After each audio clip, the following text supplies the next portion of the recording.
Today, it takes a great effort to keep the water sparkling due to increased growth over the aquifer. I'm Barbara Mahler. I'm a research hydrologist with the U.S. Geological Survey, and I study contaminants in the world around us in everything from water to soils to mud. There are very few processes that can go on inside the aquifer that can mitigate or remediate or remove pollutants. So the quality of the water at the surface is essentially the quality of the water in the groundwater as well. As farmland is sold for new development? Development means a change in the landscape. It means a change in the hydrology. And it means an increase in the number of people, the number of cars, and the number of chemical products that are being used. So we have more potential point sources of contaminants, which are things, anything that comes out of a pipe, you can think of as a point source, but we also have a lot more non-point sources of contaminants, which are just little contaminant sources that are everywhere, that all of us are creating with our cars and our day-to-day lifestyles. So what causes a deterioration of water quality? There's a lot of things that we might all think about immediately, and there's a lot of things that we might not be quite so obvious to us. More people simply means more wastewater. More water going down showers, more water being flushed down toilets.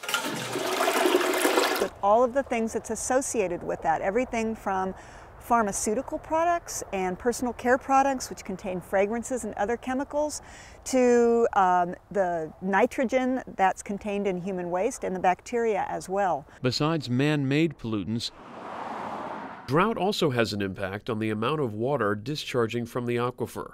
Now we're standing in Barton Creek, which is completely dry right now. That's one of the interesting things about this part of the country, is that we undergo enormous climatic extremes. So we could roller skate down here in the creek bed, but if we got a big rain tomorrow, we might find that the water was so high that it would be dangerous to even take a canoe down it.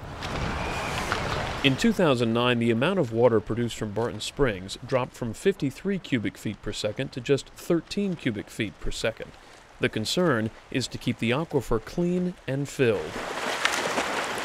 Yet another aspect of water quality we don't always think about is pumping.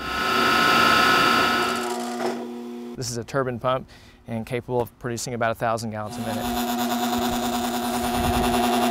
Now it's back on.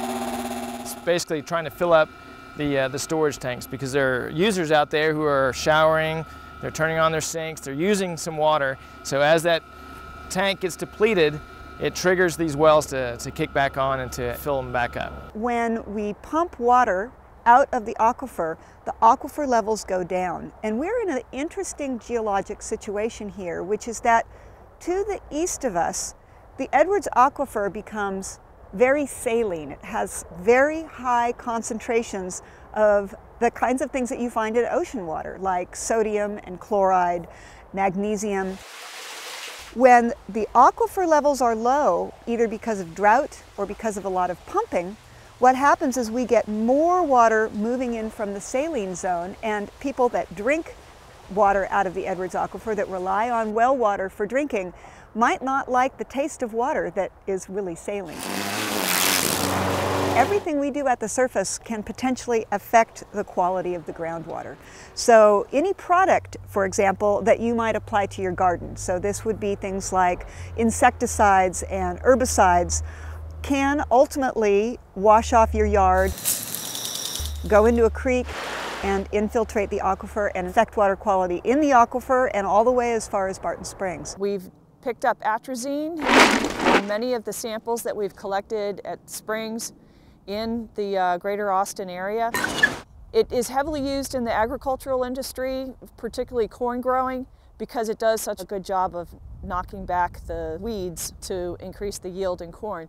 But once it's applied by a homeowner, they don't necessarily follow the label instructions, and they may think, I have a big problem, so twice as much is better than the small amount that they're telling me to use on the package. And nutrients are a very big threat, because in a limestone-based creek like this, you have a very low nutrient load.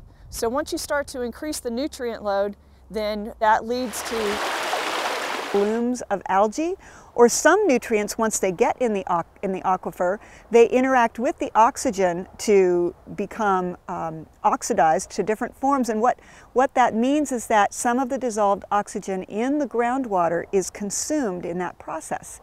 Now, species that live in Barton Springs, like the Barton Springs salamander, require dissolved oxygen. That's what they breathe. They live in the water. They can't breathe the air like we do.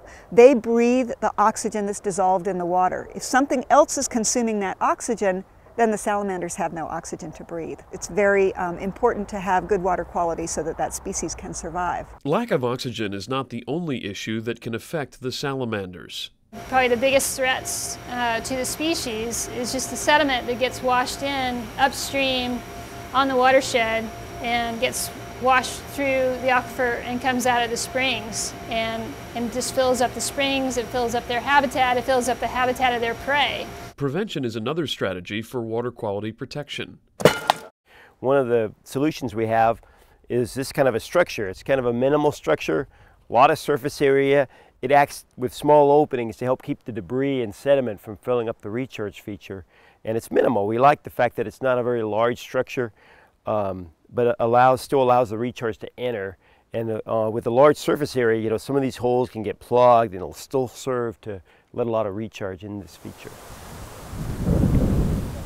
One of the approaches Austin has taken to protecting the Edwards Aquifer in Barton Springs is to engage with landowners and purchase tracts of land. The other is that we'll purchase what's called a conservation easement. Well, we'll essentially purchase the development rights off of that piece of land. Then the owner stays on the property. So the advantage of that is that the land can stay in production for wildlife or ranching, things like that. And we preserve open space, we preserve water quality, and we preserve water quantity.